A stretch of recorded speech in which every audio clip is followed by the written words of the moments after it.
കഴിഞ്ഞ ദിവസം രാത്രി ഉണ്ടായൊരു അനിഷ്ട സംഭവമാണ്. അപ്പോൾ അതൊരു രാഷ്ട്രീയ വിഷയമായി, ഒരു രാഷ്ട്രീയ കൊലപാതകം എന്ന രീതിയിൽ തന്നെ CPM അത് പറയുന്നുണ്ട്. അപ്പോൾ അതിന്റെ വിശദാംശങ്ങളിലേക്കാണ് നമ്മൾ ഇനി കടക്കുന്നത് അല്ലേ.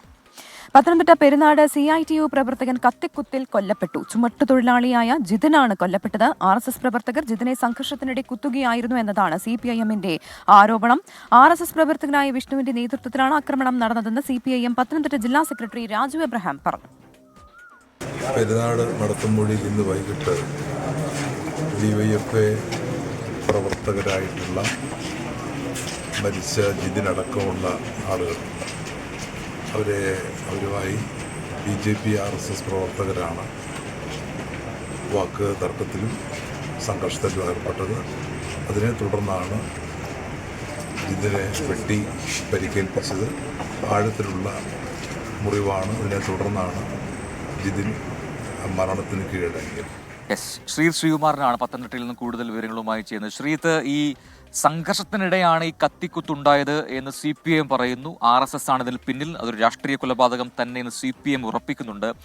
എന്താണ് യഥാർത്ഥത്തിൽ സംഭവിച്ചതെന്ന് മനസ്സിലാക്കാൻ കഴിയുന്നുണ്ട്? ഈ സംഘർഷം അത് ഉണ്ടായിട്ടുണ്ട്, അതെന്താണ്, എന്ത് സംഘർഷമാണ്, അതെങ്ങനെ ഉണ്ടായി? അപ്പോൾ നമുക്ക് ലഭിക്കുന്ന ഒരു ഏറ്റവും ഒടുവിലത്തെ വിവരങ്ങൾ എന്തൊക്കെയാണ് ശ്രീത്ത്?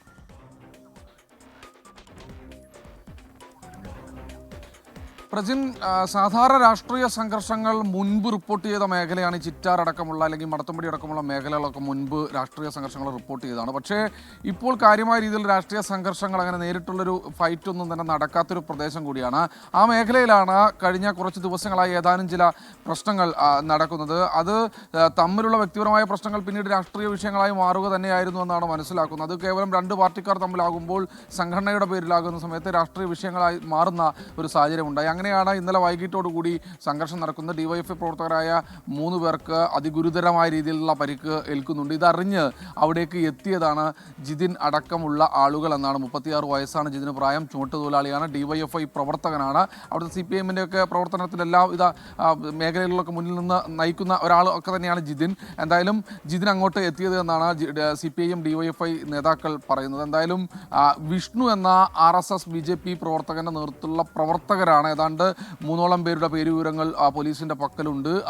ആ പ്രവർത്തകരാണ് ഇത്തരത്തിൽ ജിതിനെ കുത്തി വീഴ്ത്തിയത് എന്ന ഗുരുതരമായ ആക്ഷേപമാണ് CPIM നേതാക്കൾ ഉന്നയിക്കുന്നത്. ഇന്നലെ വൈകിട്ട് 9 മണിയോടുകൂടി സംഭവം നടക്കുന്നു. അതിനുശേഷം 10 മണിയോടുകൂടി പരിക്കേറ്റ ആളുകളെ, ആദ്യ ഘട്ടത്തിൽ പരിക്കേറ്റ ആളുകളെ ഇങ്ങോട്ട് കൊണ്ടുവരുന്നതിന് ശേഷമാണ് ഈ ഒരു ആക്രമണം നടക്കുന്നത്. വീണ്ടും ജിതിന് കുത്തേൽക്കുന്നത്. എന്തായാലും പത്തനംതിട്ടയിലെ മുത്തൂറ്റ് ആശുപത്രിയിൽ എത്തുമ്പോഴേക്കും ജിതിൻ മരിച്ചു കഴിഞ്ഞിരുന്നു. അപ്പോഴേക്കും CPIM നേതാക്കൾ എല്ലാവരും തന്നെ ഇവിടെ എത്തിച്ചേരുന്നൊരു സാഹചര്യം ഉണ്ടായി. എന്തായാലും മൃതദേഹം ഇപ്പോൾ ഇൻക്വസ്റ്റ് നടപടികൾക്കായി പത്തനംതിട്ട ജനറൽ ആശുപത്രി മോർച്ചറിയിൽ സൂക്ഷിച്ചിരിക്കുകയാണ്. എന്തായാലും സംസ്കാര ചടങ്ങുകളും അല്ലെങ്കിൽ പോസ്റ്റ്മോർട്ടം അടക്കമുള്ള മറ്റു നടപടിക്രമങ്ങളും ഇവിടെയല്ല നടക്കുന്നത്. അത് നേരെ കോട്ടയം മെഡിക്കൽ കോളേജിലേക്ക് കൊണ്ടുപോകാനാണ് CPIM നേതാക്കളുടെ തീരുമാനം. അല്പസമയത്തിനകം ഏതാണ്ട് 6:30 മണിയോടുകൂടി ഇൻക്വസ്റ്റ് നടപടികൾ ആരംഭിക്കും. അതിനുശേഷം 7 മണിയോടുകൂടി മൃതദേഹം കോട്ടയം മെഡിക്കൽ കോളേജിലേക്ക് കൊണ്ടുപോകും. ശേഷം ഈ പൊതുദർശനവും അതുപോലെ തന്നെ സംസ്കാരവും അടക്കമുള്ള കാര്യങ്ങൾ വീട്ടുകാരോട് ആലോചിച്ച് ചെയ്യുമെന്നാണ് CPIMന്റെ വൃത്തങ്ങൾ അറിയിച്ചിട്ടുള്ളത്. രാഷ്ട്രീയ കൊലപാതകമാണ്. RSS നേതൃത്വം അറിഞ്ഞുകൊണ്ട് അല്ലെങ്കിൽ BJP നേതൃത്വം അറിഞ്ഞുകൊണ്ടുള്ള ഒരു കൊലപാതകമാണ്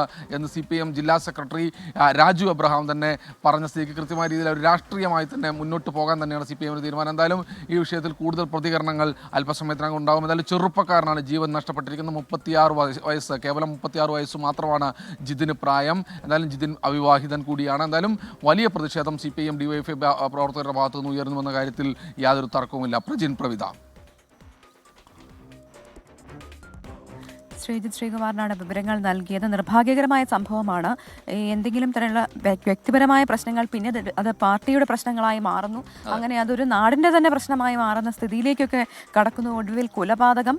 ഈ കൊലപാതകത്തിനൊക്കെ എന്താണ് അന്ത്യം ഉണ്ടാവുക എന്ന് നമ്മളെപ്പോഴും ചോദിക്കാറുണ്ട്. കേരളത്തിനെ കുറിച്ച് അങ്ങനെ രാഷ്ട്രീയ കൊലപാതകങ്ങളുടെ നാട് എന്നൊക്കെയുള്ള ഒരു മോശം തലക്കെട്ട് അത് ഒരു കാലത്തുണ്ടായതാണ്. അത് പിന്നീട് അതിനൊരു കുറവ് വന്നു. അക്രമ സംഭവങ്ങൾ വളരെ കുറഞ്ഞു വന്നിരുന്നു. പക്ഷേ ഇപ്പോൾ ഈ രീതിയിൽ പത്തനംതിട്ടയിൽ നടക്കുന്ന കാര്യങ്ങൾ അത് തീർത്തും നല്ലതിനല്ല. ഇനിയിപ്പോൾ RSS നേതൃത്വം BJP നേതൃത്വം ഇതിനെന്ത് പ്രതികരണം നടത്തുന്നു എന്നുള്ളതാണ്. കാരണം CPM ശരിയായ രീതിയിൽ, ശക്തമായ രീതിയിൽ അവർക്കെതിരെ രംഗത്ത് വന്നിട്ടുണ്ട്. അപ്പോൾ അതിനെന്ത് പ്രതികരിക്കുന്നു എന്നത് കാത്തിരുന്ന് കാണേണ്ടതാണ്.